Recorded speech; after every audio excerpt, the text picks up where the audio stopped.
Hi hello guys, welcome back to my channel. It's మీ శ్రీజ.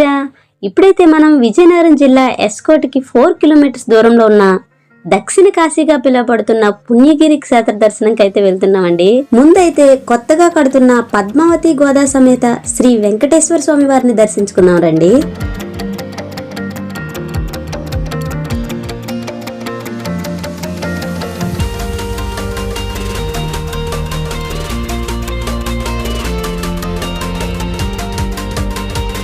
ఆ ఉమా కోటిలింగేశ్వర స్వామిని దర్శించుకోవడానికి 300 స్టెప్స్ ఎక్కాలంట. అంత శక్తినివ్వమని అత్యంత శక్తివంతుడైన హనుమాన్ బ్లెస్సింగ్స్ అయితే తీసుకొని స్టెప్స్ ఎక్కడం స్టార్ట్ చేసామండి. ఇక్కడైతే entry ticket each one 20 rupees only. ఇక్కడ లొకేషన్ అంతా నేచురల్ గా చుట్టూ కొండలు చెట్లు ఇటు నుండి చూసిన రాళ్ల మధ్యలో వాటర్ ఎక్కడి నుండి వస్తుంది ఎవరికీ తెలియదంట. అంత వింతగా అనిపిస్తుంది. ఇక్కడైతే ఇదిగోండి, ఇదే దారగంగా వాటర్ ఫాల్. ముందు దేవుడి దర్శనం చేసుకున్న తర్వాత వాటర్ ఫాల్ని అయితే చూద్దామని మెట్లు ఎక్కడం స్టార్ట్ చేసాం. కానీ చూస్తుంటే చాలా మంది ఉన్నారు వాటర్ ఫాల్లో. స్టెప్స్ చూస్తుంటే భయం వేస్తుంది. ఇంకా ఎంత దూరంలో ఉన్నాము, ఇంకా ఎంతసేపు నడవాలి అని. చాలా అలసిపోయాము. ఒక పక్క మంకీస్ నుంచి కాపాడుకోవడానికి ఒక్కొక్కరు స్టిక్స్ అండ్ స్టోన్స్ పట్టుకొని తొందరగా నడుస్తున్నామండి.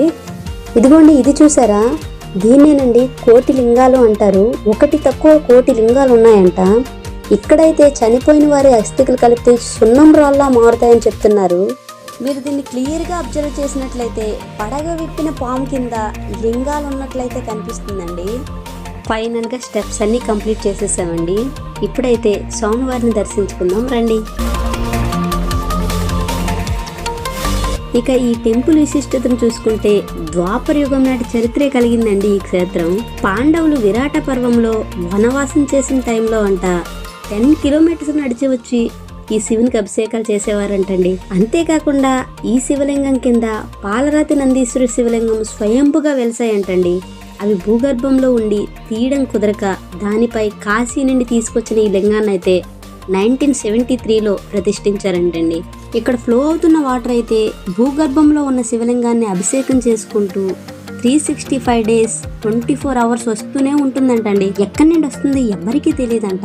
అందుకని ఈ దారిని పుట్టుదార అంటారంటండి. ఇప్పుడైతే మనం వాటర్ ఫాల్ చూసేద్దాం రండి.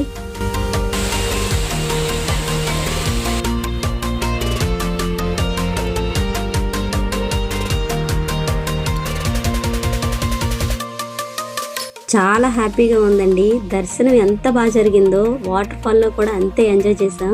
మేమైతే ఒక్కొక్కరం ఒక్కొక్క వెరైటీ చేసుకొని బాక్సెస్ అయితే తీసుకొచ్చామండి. ఇంకా హ్యాపీగా అందరం కలిసి షేర్ చేసుకున్నాం. మేము మంకీస్ ఫుడ్ పెడితే తన పిల్లల దగ్గర ఫుడ్ లాక్కుంటుందని కుక్కను చూడండి ఎలా కసురుతుందో. మేమైతే సేఫ్గా ఇంటికి చేరిపోయామండి. Okay friends, thanks for watching. Please subscribe my channel. It's మీ శ్రీజ.